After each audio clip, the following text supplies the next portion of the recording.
I don't consider myself, or really anyone for that matter, an all-in-all authority or person of interest or really anything like that when it comes to anything. Okay, I am of the opinion that we are all free agents, we all have autonomy, and that we all have a due responsibility to come to our own conclusion about things.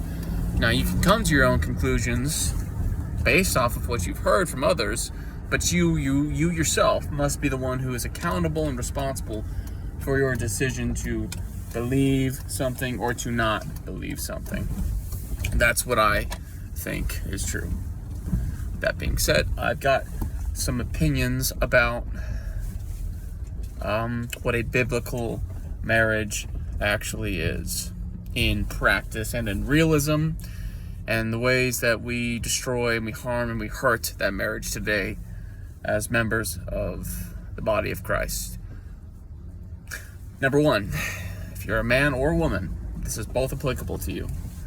While I think it's true that maybe men are more guilty of certain things and women are more guilty of certain things, that does not necessitate that both of these things are not important for both persons of the marriage, period. Intimacy is an obligation. It's not just a benefit, it's not just a gift, it's something that you need to do. You are given absolute directive from the New Testament by Paul to not withhold yourselves from each other for too long. And the only time you should be withholding from each other in regards to physical intimacy is for an agreed period of time by both persons. Like, both persons are consenting to this. That's the literal verbiage that's used in the King James Version. I think the King James Version is probably the most accurate and I think reliable English translation of the New Testament, and in my opinion, the Old Testament. But it's made very apparent that a man and a woman who is married according to Christ is not to withhold sex from each other. They're not supposed to.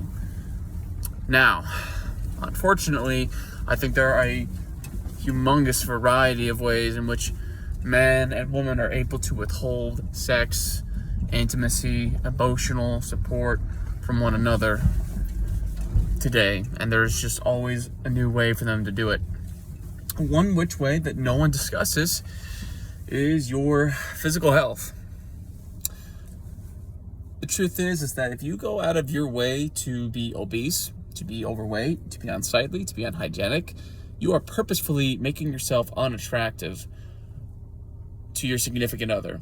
And when you do that, you are, by definition, withholding intimacy to each other. And you're doing it in a very, very manipulative, indirect way. Instead of simply saying, not tonight, and being, physically appealing to your partner, instead, you are making it so your partner does not desire to have intimacy with you because of your desire to not be healthy, to not go out of your way to maintain your physical body. And the fact is that sex is supposed to be part of a Christian marriage. It's meant to be for various reasons, but the big thing is that you're not supposed to withhold from each other. You're not supposed to. Women are not supposed to weaponize sex. Men are not supposed to weaponize sex. We're not supposed to use it as a form of leverage, as a form of manipulation or coercion. None of those things. It's supposed to be a beautiful gift. It's supposed to be a giving of one to the other. That's what it's supposed to be. But modern day marriage has kind of become pretty gross. We do a variety of things that are very sad. Both parties, both men and women. And a lot of times people will go out of their way to find loopholes to sex. Now, the reason I think that women, and let's be honest, it's mostly women who are withholding physical intimacy. That's something that women are mostly responsible for. The reason they do it is because they marry men that they're not really attracted to. And there's a whole plethora of reasons I think that that's a issue, in my opinion. But that's a big contributing factor. They marry men of whom which they are not really appeased by. They see their husband, the man that they married, and they're like, I married this guy. He's good. He's a good man, but they're not attracted to them, essentially, and it's a reality. Okay, and if you don't believe me, all you need to ask yourself is, why is it whenever you attend a marriage ceremony or whenever you go talk to a man who is happily married to their wife, and they say, ho ho ho, you can either have sex or you can have a relationship, or you hear things like, once you get married, sex is just, it doesn't happen as often. It's a psyop, it's a lie. That's what it is. It is a lie, and it's sad because here's the thing. Okay, sex is something that not just men but women also need. But the society that we live in today makes it very easy for women to have sex, and it makes it very difficult for men to have sex. And that's a sad thing. It's a very sad reality, and it's really just perverted. And I'm not misusing that term. It's an upside down use of what God made, God called good, that we are just turning into a travesty, and it's really sad. Is what it is. It's a sad, sore sight, and I think that we need to, well, for one, Christian churches, you need to go ahead and call this behavior out. Absolutely, it does. Okay, now listen. I'm no stranger to the fact that men are not really being men today. Men are very docile. Their testosterone is at an all-time low in history. They're not physically outgoing. They're not going out of the way to be men, essentially. They're not doing things that makes them physically attractive to women. I get that, and I think that it's fair for women to have a bare minimum role or standard for men in regards to being masculine and being attractive, but a lot of times it feels like that women are not necessarily just saying that the guy is not masculine enough. It's more so they're looking at the absolute most masculine men in the world and they say, this is what I want. But the problem is that not all men are that, period. I mean, they look at guys like Henry Cavill, or for Pete's sake, Sebum, a literal Mr. Olympia winner, bodybuilder, who's like in his off season and his body fat percentage goes back up to a healthy, sustainable level, and they call him dad bod. They say that that's a dad bod, and I'm just like, you must be joking. Like, I don't believe you're serious. I really don't. I don't think women are stupid. I don't. I think that women have been mass-fed lies and have been brainwashed, just like men have been, and I'm a victim of it too. Okay, I've been fed a lot of lies over the years about, what it is to be a man, what it is to be a productive member of society, what it is to, be good.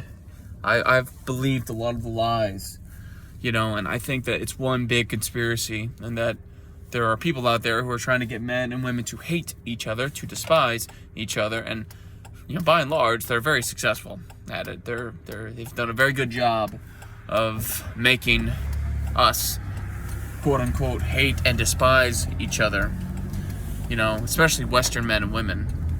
And the truth is, it's just built into my brain. Every time I see a woman who is American, I just automatically think to myself, you're probably not a worthwhile companion. You're probably this, or you're probably that. Like, I just subconsciously think these things, regardless of whether or not it's true. And I've actually gone ahead and spent the time to meet and speak and communicate with this person. And it's a sad thing. It's really sad. I'm trying my best to fight it, and I'm trying my best to not let the narrative win. And the narrative, of course, is to regulate the population. I think specifically to regulate American populations and, traditional values. I think that's the PSYOP's goal. They want to basically reduce the number of men and women who question the people in power. That's what they want. And when I say they, I'm thinking of the people who have all the money. That's really what I'm thinking about and I'm considering. But regardless, if you're watching this video and, if you are discouraged by what's going on in the world and all the chaos and all the nonsense, just know that you're not alone. And, there are men out there who are waking up, and I hope there's women too. I would presume there are, because I don't think that men are inherently smarter than women. I don't. I really do not. I think that if you were to place a man and a woman in absolute, like, the exact same circumstances that fits their roles as men and women, they would come to very similar conclusions, in my opinion. I believe that I am a product of the way I was raised, and I am a product of the things that I've been exposed to and I have seen and I have viewed in my life. That's how I believe I have come to the conclusions I've come to in regards to the way I see and perceive things in my life. That's just how I think things are. But we cannot let the globalists win. We cannot let them take over. We cannot let them be successful in their attempts to prevent men and women from having kids together and for men and women being happy with each other, because that's what they're trying to do. And it's sad, and it's working. It's as heinous as it is. They are being successful. They're being overwhelmingly successful at getting men and women to hate each other, and we can't let this win. We can't let them win. We have to do something to stop it. That's what I think.